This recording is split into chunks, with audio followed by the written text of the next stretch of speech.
and welcome to the featured discussion for 28 July 2021. My name is Harsh Singh and this featured discussion is on a special article on the Indian Forest Act, right? Now the government has tried to amend this act several times and it needs to amend the act at this moment as well, and therefore it has proposed the second expression of interest, right?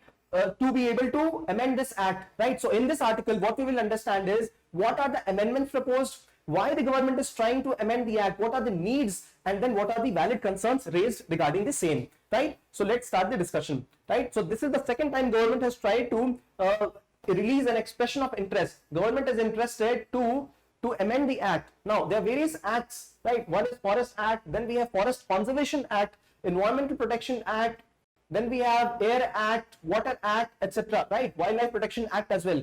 All of them resemble almost the same ecosystem. So why not have a singular act for the same? So this is what is government trying to primarily propose, to have a comprehensive amendment, right? Also, this primitive act, this is almost 100 years old, right? And the times have completely changed. There is an economic value of the forest. Government tries to take taxation. Their private body is trying to exploit the resources. So, and then there are people, tribal people and the local people, their rights have to be conserved. So seeing all of them, right, the whole scenario has changed, and therefore right now what we look at is a new law, a comprehensive law. That is what is required. So a review of legislation looking at the contemporary needs. That is why the government is proposing this expression of interest, right? One good example of this is how government operates. One good example is the concept of reserved and protected forest. Now, wherever there is a board which writes reserved forest, it means nobody can venture inside, right? It is completely reserved. But if it is written as a protected forest, right, the locals might have right where they can go and collect some produce.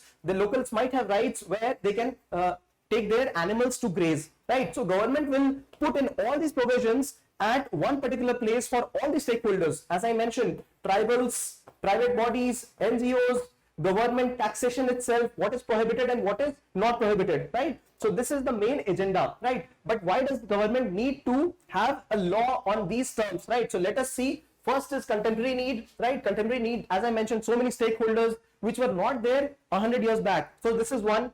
Second one is trying to expedite the legal process. Now see, for example, a local tribal who is taking some produce from forest just for their needs, or local business, small business, right? Not earning profits, but just daily sustenance, right? Now they are penalized in a reserve forest, right? So why are they penalized? Why cannot this minor offense, this minor violation be treated as compoundable? Compoundable offense means that there is a compromise between the parties. Non-compoundable means there is no compromise. There is no compromise when murder is committed, when rape is committed. Now, these are offenses which are not compoundable. So why cannot we treat these minor offenses compoundable? Because the local peoples belong to the ecosystem itself, right? So this is one. Rationalizing the penalties. This is important. So this is important component of it, right?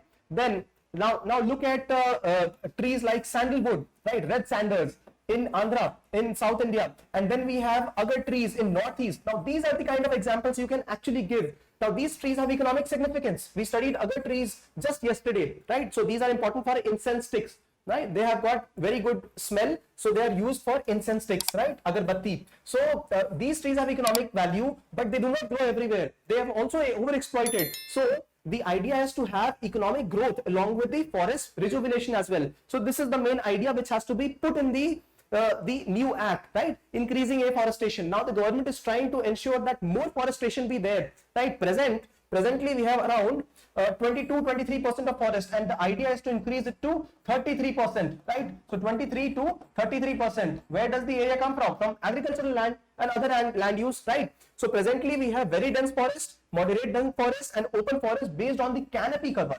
Canopy cover is the cover, the dense cover of the forest leaves and twigs, right? So if the canopy cover is more than 70% of the area, if the shaded area, if the shade is very good, that means canopy cover is very high, right? And then 40 to 70% is moderately dense forest, and then we have open forest. So these are the three categories of forest that we have, right? So 3% of very dense, moderately dense 9, and 9 of almost open forest. So this is how 22% of our gross area is the forested area, right? So we see one analysis is we have less very dense forest. We have more of open and moderate dense forest, and this is where we have to increase the quality of forest, and we have to also participate in afforestation, right? So getting back, This is important, right? So, and also the government is trying to do this by private participation, right? So hiring consultant so that controversies be avoided, right? So now these are the government agenda here, but there are valid concerns of the people here. Now, first of all, public servants. Indian Forest Service is the one which is the chief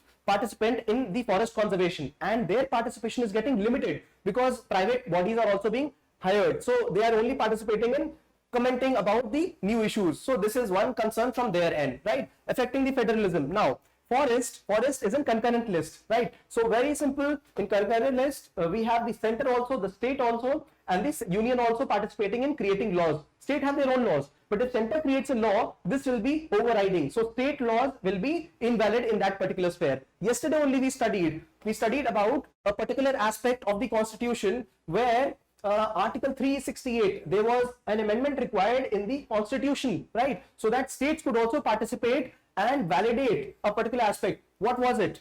It was on cooperatives, right? So part 9b, some components of it were annulled because the center tried to create a law in the state list. So this is concurrent list, right? So here center can actually create a law. So states have some reservations on this, on the same, right? Then we have some contentious provisions, right? For example, if we are trying to make some offenses compoundable, that means only compromise based, not penalty based. So this can be actually utilized in a negative way, right? So this compliance, reducing the compliance of burdens on some people can be exploited by many, right? So one valid concern raised is right here, right? Critical ecological factors missing. So government has not tried to incorporate many ecological factors, deep ecology for improvement of ecology. So this is important, right? And then we have bid invitation, right? So this whole process is such that it is not participated for the people at large, but only for the certain sectors the government wants to participate in, right? So previously also when the government tried to incorporate some changes, there were massive revolts, massive protests. For example, Subramanian Committee, right, in 2015 when it presented its report, so he was the cabinet secretary, there were certain recommendations by him. For example, having a single law for all these particular laws. So we have Forest Act 1927. Now this sequence is also important. Which act was encapsulated in the constitution at what time? So one is 1927, Forest Conservation Act 1980, Environment Protection Act 86, Wildlife Protection Act 1972, Air Act 1981, and then we have Water Act at 1974, right? So this sequence, you should ideally remember this. So the idea he presented was to have an umbrella act, right? Also presented right now. He also proposed Environmental Law Management Authority, under which National Environment Management Authority would be placed, right? And this would replace the Central Pollution Control Board. So this is one important component of this, right? So this is what, there were some changes that he had proposed. He proposed that there be compensatory afforestation, right? And he also said that Gram Sabha approval should be removed from important sectors of development, for example, linear projects like road, right? So road, railways, etc. But there was massive protest and it didn't happen, right? So this is one of the ways government tried to incorporate some changes. So the local community, they are the most impacted community, and the idea is to include them. This is the most important component rather than hiring external consultants for the same, right? So also having private organizations to participate in this kind of exercise might lead to conflict of interest, because these are the private organizations that might also participate in profit making from the same forest, right? So these are some important criticisms, right? Also way forward for the particular situation, right? So the idea is to address the opposition of people, right? If this is addressed, government will also be supported by society, government will also be supported by the culture of the people, right? So laws need backing of the society, laws need backing of the culture as well, right? So this is what is requirement of the hour, right? So we have understood in this article what is the expression of interest, right, of the government regarding Forest Act. So to have one act, right, this is one. The second one is to ensure that what needs are there for the government, right? So for example, to make offenses compoundable, to include the interest of the private bodies as well, to increase afforestation. So those were the various components which were required in the new act. And what are the concerns, valid concerns? Let me show you another valid concern, right?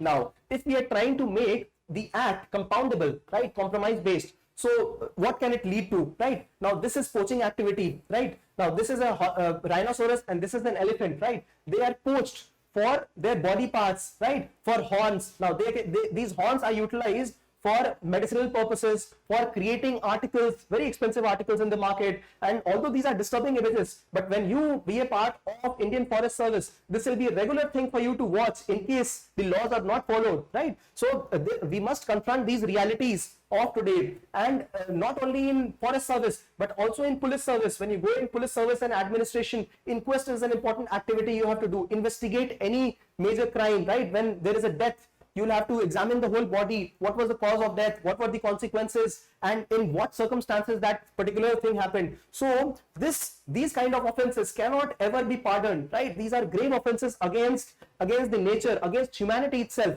right? So to preserve the whole system, right? To conserve the whole system and to yet develop it, right? That is what is the fine balance the government has to play with in the Indian Forest Act, right? So this new act. In this slide, all you got to do is to look at this question, discuss the objectives that the government seeks to achieve through the expression of interest. Very easy for you now, because we have discussed all aspects of it. To amend the Indian Forest Act, what are the concerns related to the expression of interest? So not very tough. Now the main idea that I work with is to ensure that we start thinking on various broad terms. It is very much possible that we do also miss certain components, right? And you do not. So you can include those important components in your answer as well, right? So the idea for a teacher is to ensure that the student starts to think, right? Student gets motivated in that particular topic. If you're motivated enough, you will have various other points as well to write, right? So this is how we have studied the new changes that government has proposed in the Indian Forest Act. Thanks for watching.